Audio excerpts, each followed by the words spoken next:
La Côte d'Ivoire. Une terre de couleurs vibrantes, d'histoires riches et de peuples divers. Bien avant que les navires européens n'apparaissent à l'horizon, de grands royaumes prospéraient dans cette partie de l'Afrique de l'Ouest. À l'est, le peuple Akan a construit des États puissants, comme l'Ashanti et le Baoulé. Ces royaumes ont prospéré grâce au commerce, en particulier de l'or et des noix de kola, prisés dans toute la région. Des artisans habiles fabriquaient des ornements en or exquis et les tisserands créant de magnifiques pagnes Kent, symboles de richesse et de statut. À l'ouest, le peuple Krou s'est imposé comme des pêcheurs et des commerçants habiles. Leurs pirogues, taillées dans des arbres géants, sillonnant les lagunes et les eaux côtières, échangeant des marchandises avec les communautés de l'intérieur. La région des lagunes, avec ses voies navigables complexes, est devenue un creuset de culture. Plus au nord, le peuple mandé, connu pour sa longue tradition d'érudition et de commerce, a formé de puissants empires. L'empire du Mali, à son apogée, s'étendait sur une grande partie de l'Afrique de l'Ouest, contrôlant d'importantes routes commerciales qui apportaient du sel, de l'or et des esclaves vers des villes marchandes animées. Au XVe siècle, une nouvelle force est arrivée sur les côtes de l'Afrique de l'Ouest, les explorateurs européens. Les Portugais furent les premiers à arriver, attirés par le commerce lucratif de l'or, de l'ivoire et, malheureusement, des esclaves. Les Français ont suivi, établissant des comptoirs commerciaux le long de la côte. Ils ont appelé la région Côte d'Ivoire en raison de l'abondance de défenses d'éléphants qui s'y trouvaient.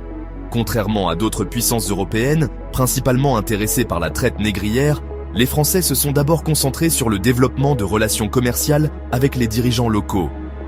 Avec le déclin de la traite négrière au XIXe siècle, l'intérêt européen pour l'Afrique s'est tourné vers la colonisation. Les Français ont progressivement étendu leur influence à l'intérieur des terres, rencontrant la résistance de certains royaumes.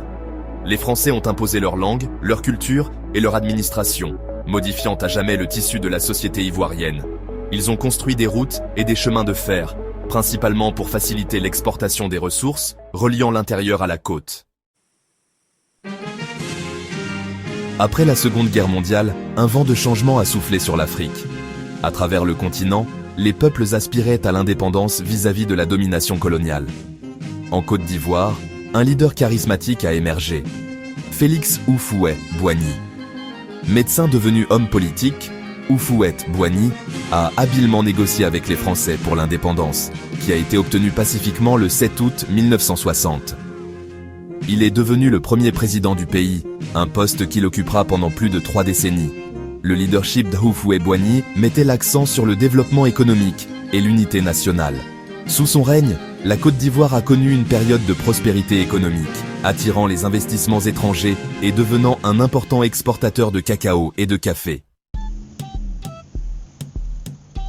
Aujourd'hui, la Côte d'Ivoire est à la croisée des chemins. L'héritage de sa riche histoire et les défis de l'avenir sont étroitement liés. La métropole animée d'Abidjan, avec ses gratte-ciels modernes, témoigne du progrès économique du pays. Le pont Félix Houphouët-Boigny, un ruban de béton et d'acier reliant différentes parties d'Abidjan, symbolise la volonté du pays de connecter et d'unir son peuple. Le stade Alassane Ouattara, symbole de la fierté ivoirienne, s'anime lors des matchs de football, réunissant des personnes de tous horizons. Malgré des périodes d'instabilité politique et de défis économiques, l'esprit du peuple ivoirien reste résilient. Les marchés, aussi vibrants et colorés que jamais, témoignent de l'esprit d'entreprise qui règne dans ce pays. Les rythmes mélodiques du coupé-décalé, un genre musical ivoirien populaire, emplissent les rues, témoignage de la culture vibrante du pays. La Côte d'Ivoire, terre de contraste, continue de captiver par sa riche histoire, ses cultures diverses et l'esprit indomptable de son peuple.